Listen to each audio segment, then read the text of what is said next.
Hi everyone. So we're going to start by looking here at Earth's atmospheric layers. Sorry, not labels, layers. And I wanted to keep this. We're going to show a video. I want to keep this little diagram open, and I'm going to explain the diagram a little bit before I show you the video. I'm going to keep it open at the same time as we watch the video, so we will not have it in full screen.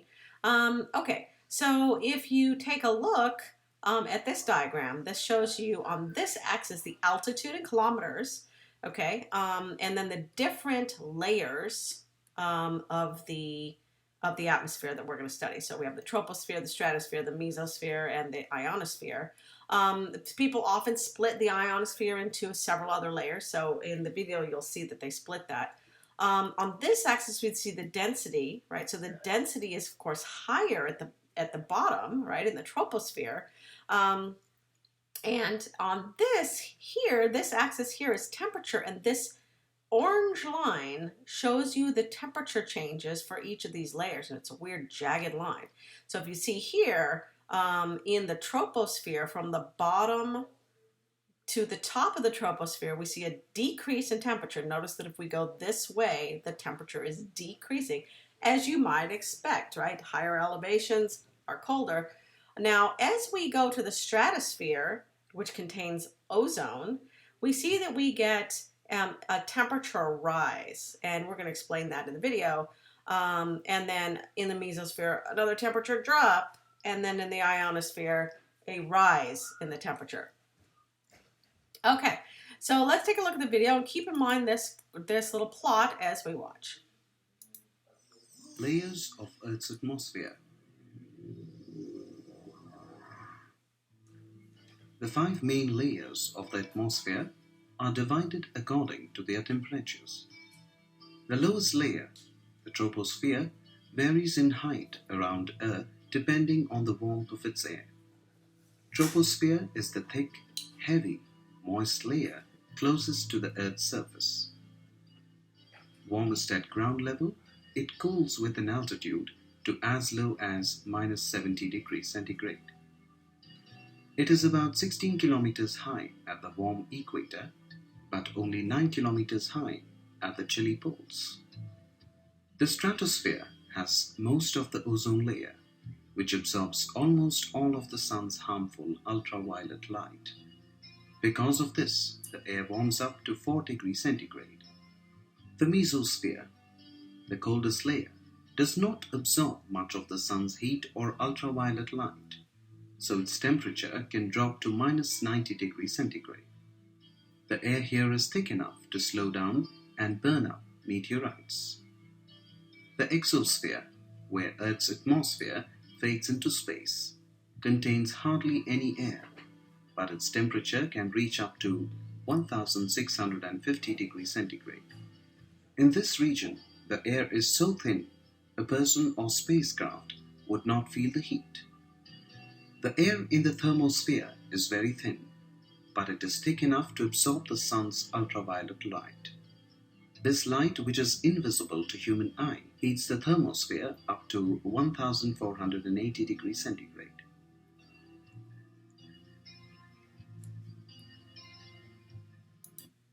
Okay, so let's unpack that a little bit.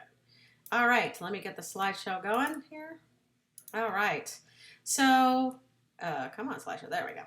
Okay, so if we look at, like in the video said, right, we have this layer of ozone in the stratosphere that is very protective of us from ultraviolet rays from the sun, and it also is sort of trapping heat. Now, you might have heard of holes in the ozone, right? This happens because of pollutants like fluorocarbons that are put into, say, a spray can, right? And in the 70s was sort of the heyday of those spray cans, and then people, whenever you used hairspray, there was a fluorocarbon that was used as to make the spray come out, basically, and that was causing holes in the ozone. And ozone is basically a region where you have a particular molecule which is three oxygen atoms together and form forming a molecule with 3 oxygen atoms. So that's ozone, and that is just very protective when we want to keep that. So we don't want holes in the ozone. So there was a lot of laws passed about not having those in the in consumer products, let's say. Okay, so very important to keep that ozone, and you can see that it's sort of trapping the heat, which is a good thing. We're going to talk about greenhouse effect in a little bit, and of course that's related to global warming. But of course you do want to keep the heat in a bit, as we'll see in the next video. Okay, so let's talk a little bit about the ionosphere. So the ionosphere is that lower part. He didn't really talk about that in the video, but you could see with the how far up, right, the exosphere and the thermosphere were. He was going much farther up than this diagram does, right? And saying that the exosphere, which is kind of the interface with space, right, and which is the highest level of the ionosphere, can get very, very, very hot. Well, I hope you remember that if something is hot, that means the molecules are moving very fast. But if you have very few molecules, you're not going to feel the heat. Okay. Let me give you an example. So if you think about a pot of boiling water, there's a lot of molecules very close in the water, very close together. Those water molecules are really close together, slipping over each other in a liquid. And let's say it's 100 degrees. Well, that's Celsius, so 212 degrees Fahrenheit. It's boiling. Now, if you put your hand in there, you're going to get very severely burned because there's a lot of molecules to hit your hand and impart their energy to your hand, and therefore damage your hand, right? But think about turning your oven on to 212 degrees, which is a pretty darn low oven temperature, right? You might be slow roasting something in there at that temperature. But you can stick your hand in that oven. Once it comes up to temperature, right, turn preheat on, you can stick your hand in that oven, and yeah, it feels hot, but you're not going to burn yourself, right?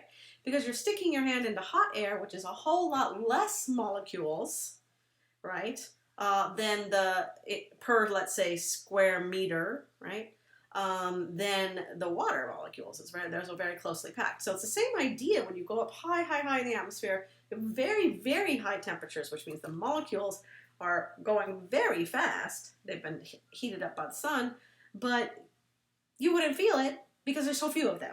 Okay. Anyway, interesting. So let's move on and talk about the greenhouse effect.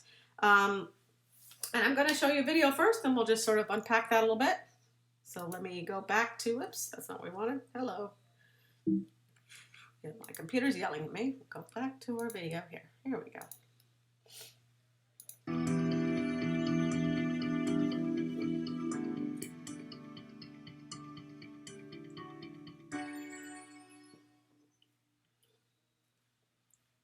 How do we know that greenhouse gases lead to warming? As early as the 1820s, scientists began to appreciate the importance of certain gases in regulating the temperature of Earth. Greenhouse gases, which include water vapor, carbon dioxide, methane, and nitrous oxide, act like a blanket covering the Earth, trapping heat in the lower atmosphere, known as the troposphere. Although greenhouse gases are only a tiny fraction of Earth's atmosphere, they are critical for keeping the planet warm enough to support life as we know it. Here's how the greenhouse effect works. As the sun's energy hits Earth, some of it is reflected back to space, but most of it is absorbed by land and oceans. This absorbed energy is then radiated upward from the surface of Earth in the form of heat. In the absence of greenhouse gases, this heat would simply escape to space, and the planet's average surface temperature would be well below freezing. But greenhouse gases absorb and redirect some of this energy downward, keeping heat near the surface of Earth. As concentrations of heat-trapping greenhouse gases increase in the atmosphere, Earth's natural greenhouse effect is amplified, like having a thicker blanket, and surface temperatures slowly rise. Reducing the levels of greenhouse gases in the atmosphere would cause a decrease in surface temperature. Okay, so that's the cause of global warming, right? Too many of these greenhouse gases in the atmosphere. Let's talk a little bit more in depth. Well, we're not going to go too much in depth into this whole greenhouse effect. We will talk a little bit more about that when we talk about Venus, because Venus has what we call a runaway greenhouse effect. Very, very hot temperatures on the surface of Venus, but we'll get there later. So a lot of the sun's solar energy makes it to the Earth's surface, so it goes right through the atmosphere, and the greenhouse gas is what traps that heat. Now, like the video said, we would not be here if it weren't for those greenhouse gases, right? So we're lucky we have some, but what the problem is that we pump more and more of these greenhouse gases into the atmosphere from burning fossil fuels, say, right? Then we are going to, put on a thicker blanket, like the video said, on the Earth, and this is what is causing the rise in temperatures that we see in the next plot. I should probably start the slideshow if I can get my computer to behave. Okay, there we go. Come on, there we are. So here you see a plot that goes from 1400, right, to the year 2000, and you can see the blue line is the departures, right, from the average.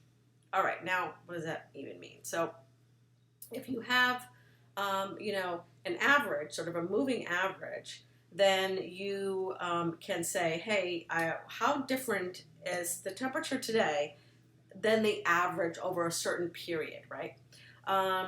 That's what's shown on this graph. And you can see as we approach 2000, there is a very large departure from what has been the norm for a very long time. And you can kind of see that, this is coinciding with the industrialization of civilization, right? So not just the Industrial Revolution, which was starting around 1800, but the sort of massive industrialization of our society. And again, I hope that you know that this is not a class on climate science, but I hope you know that this is a very well documented and tested idea and measured idea that we are causing this climate change, and it's going to be a big part of our lives, and hopefully not a destructive part of our lives, unless we do something about it. Okay. All right, so let's switch gears here, and we're going to talk a little bit about the magnetic field that protects us. So Earth actually has a magnetic field that is surrounding it. You probably know that because as a kid you probably played with a compass, and little needle that's suspended on a little point, and it turns and points your direction towards north. That is just a little magnet in that compass. That little needle's a little magnet, and magnets line up along magnetic fields. And so that's how a compass works. And if you see, we have kind of these magnetic field lines coming out. This basically is the same shape of field lines as you would have from a fridge magnet. So if you have one of those fridge magnets, they're holding up papers or pictures on your fridge. If it's kind of a little bar, right? Then your field lines will look very much like this. These kind of big curly lines, and they're protecting us from charged particles from the sun, because those are not good for us. So we do not want to be bombarded by charged particles. That would give us cancer and probably would have killed early life off, and we wouldn't be here. So we're lucky to have this magnetic field, and the magnetic field is actually caused by that metallic core. All right. So you have that molten part of the core is what is causing the magnetic field. So it's called a magnetic dynamo effect. All right, so if we look down here at this picture, I want you to notice that the geographic North Pole is not quite the same as the magnetic North Pole, right? So they're kind of flipped, and so your compasses are basically set to make this work out for you when you're navigating. So, like we were saying, if you look down here, you can see that the south magnetic pole is aligned near our geographic north pole. Of course, that makes sense given that remember that a south pole is going to be attracted to a north pole for a magnet. So if you have your bar magnets on your fridge, you can go take them off, a couple of them off the fridge, play with them, and you know that, if you put two ends together that are both north or both south, you're going to feel that resistance. But if you turn one around so that you have a north pole and a south pole together, then they want to come together. So that's the idea here, is where your compass needle is going to point towards the south pole here of the south magnetic pole, which of course is near the geographic north pole. And notice they're not actually completely aligned. Okay. All right. So, but it's very important that we have a magnetic field and also the source of the northern lights. Now, hopefully, someday you'll get to see this. Maybe some of you have already seen it. This is caused by atoms that are excited by the sun's particle and sort of driven down along the lines of the magnetic field. So let's look at a video for that. Okay, and this one we will do full screen. This is a really beautiful video of the aurora. And let's see if we can get my computer to cooperate. There we go.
All right, cool, pretty nice.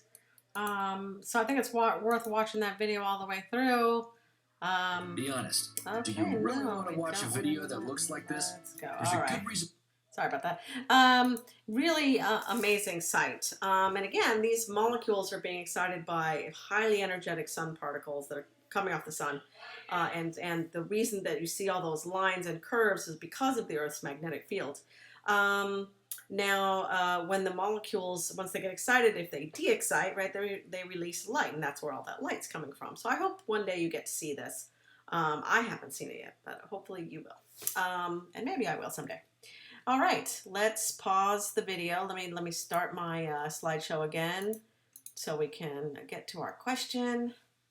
And there we go. All right, pause the video, answer the question.